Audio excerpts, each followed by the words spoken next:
اور آخرت پر ایمان رکھتے ہیں، حالانکہ وہ ایمان نہیں رکھتے، دعویٰ کرتے ہیں، نفاق کا مظاہرہ کرتے ہیں، منافقت کرتے ہیں۔ جو اللہ کو ماننے والا ہوتا ہے اس کا رنگ اور ہوتا ہے، جس کو پتہ ہوتا ہے قیامت کے دن اللہ کے حضور کھڑے ہونا ہے، اس کے اعمال یہ نہیں مانتے، کہتے ہیں ہم مانتے ہیں، پر مانتے دعویٰ ہے کہ ہم مانتے ہیں آخرت کو بھی اور اللہ کو بھی، پر نہیں مانتے۔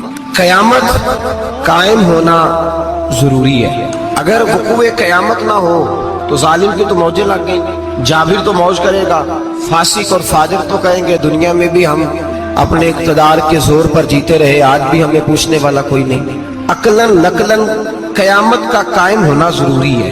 قیامت قائم ہوگی تو مظلوم کو اس کے ظلم پر داد رسی کی جائے گی اور ظالم کو سزا ملے گی۔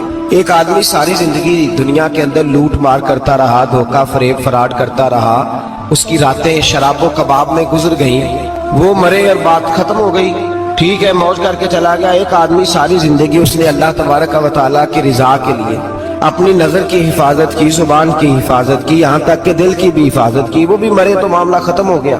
اس طرح تو پھر سرکش کا کچھ بنے گا ہی نہیں، نظام زندگی ساری اس کی سوچ ختم ہو کے رہ جائے گی اگر قیامت قائم نہیں ہوتی۔ قیامت کا قائم ہونا حق ہے، اس لیے قرآن مجید نے ایک جگہ پہ نہیں 20 جگہ پہ یہ بیان فرمایا ہے کہ قیامت ضرور قائم ہے، قیامت، اور وہ قائم ہو کر اپنے سارے لوازمات سمیت قائم ہوگی۔ میرے نبی پاک صلی اللہ علیہ وسلم نے فرمایا مظلوم کو حق ملے گا، ظالم کو سزا ملے گی۔ جابر اس دن اللہ کی بارگاہ میں رسوا کیے جائیں گے، جن پر جبر کرتے رہے انہیں اللہ کے حضور سے عطا کیا جائے۔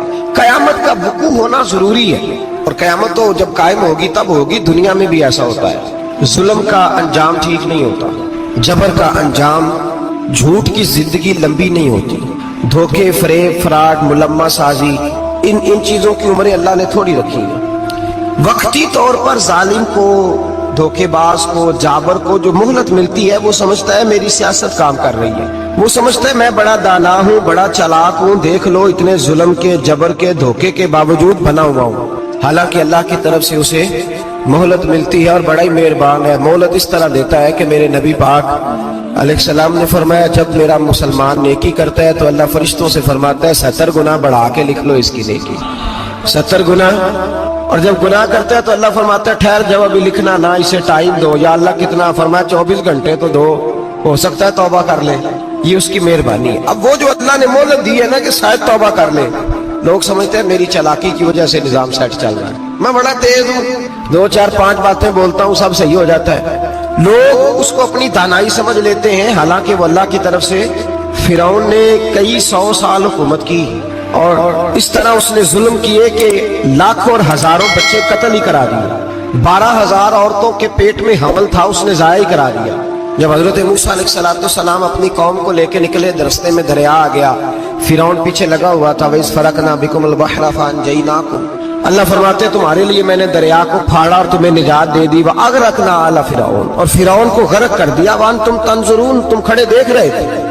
اب جب حضرت موسیٰ دریا کے کنارے پہنچے تو فرعون بھی پیچھے آیا۔ فرعون لوگوں سے کہا کرتا تھا کہ میں کہتا ہوں تو دریا چلتا ہے، میں کہتا ہوں تو ہوائیں آتی ہیں، میرے حکم کے پابند ہے سارے۔ جاگ رہے ہیں نا آپ حضرات، غور فرمائیے گا بات پر۔ دعویٰ تھا اس کا کہ میں کہتا ہوں تو نظام زندگی چلتا ہے۔ اب جب دریا کے کنارے پہنچی حضرت موسیٰ علیہ السلام تو اللہ نے حکم دیا کہ آپ عصا ماریں۔ جناب موسیٰ نے عصا مارا، 12 رستے بن گئے۔ اب حضرت موسیٰ کی قوم گزر رہی تھی تو فرعون سے پوچھنے لگے کہ تو کہتا تھا میرے حکم سے چلتا ہے، تو وہ تو حضرت موسیٰ نے ڈنڈا مارا ہے تو رستہ بن گیا۔ باز نہیں آتا انسان باز بننے بڑے ہیں، اس کے پاس بڑی دلیلیں ہیں، جھوٹ سچ بول کے اپنے آپ کو مطمئن کرتا ہے، آخر دم تک تبدیل ہونے کو تیار نہیں ہوتا، دلیلیں گھڑتا رہتا ہے، بناتا رہتا ہے، شور کرتا ہے جان بوجھ کے۔ بھئی تو کہتا تھا میرے چلانے سے چلتا ہے، تو باز ابھی بھی نہیں آیا۔ کہنے لگا میں نے ہی حکم دیا ہے کہ ذرا پھٹ جا، مجھے یہ زندہ چاہیے۔ باز رسی جل گئی، بال کہنے لگا میں نے ہی کہا ہے دریا کو کہ یہ مجھے زندہ چاہیے، میرے بھاگے ہوئے ہیں تو اس لیے پھٹا ہے، تو آؤ میرے ساتھ دریا کراس کرے۔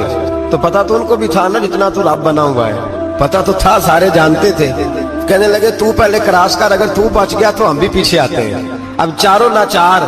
ایک روایت تو یہ ہے کہ یہ جب خدائی کا دعویٰ کرتا تھا نا، تخت پہ بیٹھا ہوتا تھا، تو ایک دن حضرت جبریل آئے اس کے پاس انسانی شکل میں، تو کہنے لگے میں بڑی دور سے آیا ہوں تو ایک مسئلہ پوچھنا تھا۔ کہا پوچھو۔ کہنے لگے ایک غلام تھا کسی بادشاہ کا، تو بادشاہ نے اسے تھوڑی دیر کے لیے ایک علاقے کی سربراہی دے دی. کتنی دیر کے لیے؟ کتنی دیر کے لیے ہمیں سربراہیاں ملتی ہیں؟ کیوں جی؟ تھوڑی دیر کے لیے ملتی ہے نا. تھوڑی دیر کے لیے سربراہی دے دی ایک غلام کو. ذرا بات کو سمجھیے. حضرت جبریل پوچھتے ہیں، کہتے ہیں سربراہی مل گئی، اب وہ مالک ہی بن کے بیٹھ گیا ہے، وہ بات ہی نہیں سنتا. اس کو تھوڑی دیر کے لیے بنایا تھا، وہ تو خدائی کا دعویٰ کرنے لگا ہے.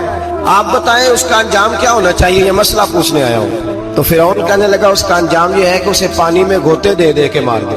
انجام کیا ہے؟ بولیے بولیے، کیا انجام ہے؟ کیا انجام ہے جی؟ پانی میں، اللہ اکبر، اپنی سزا تجویز کر رہا ہے. اس کی سزا کہ اسے پانی میں گوتے دے دے کے مارو ظالم کو. اسے تھوڑی دیر کے لیے بنایا تھا اور وہ چھائی گیا ہے، قبضہ ہی کر گیا ہے. حضرت جبریل کہنے لگے جی آپ لکھ کے دے دیں گے؟